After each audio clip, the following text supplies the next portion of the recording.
সূরা মুলক।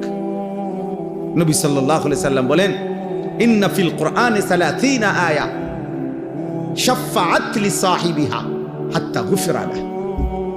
কোরআনুল কারীমে 30 আয়াত বিশিষ্ট একটি সূরা আছে, সূরা মুলক, যে সূরাটি কিয়ামতের দিন ওই সূরা তেলাওয়াতকারীর জন্য আল্লাহর কাছে এই পরিমাণ সুপারিশ করবে, অনবরত সুপারিশ করতেই থাকবে, ফলে আল্লাহ তাআলা ওই বান্দাকে মাফি করে দিবেন। তাবারাকাল্লাযী বিয়াদিহিল মুলক ওয়া হুয়া আলা কুল্লি শাইইন কাদির।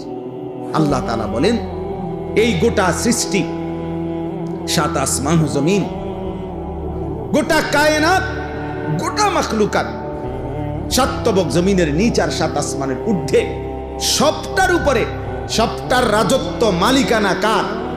আর সবটার উপরে আল্লাহ।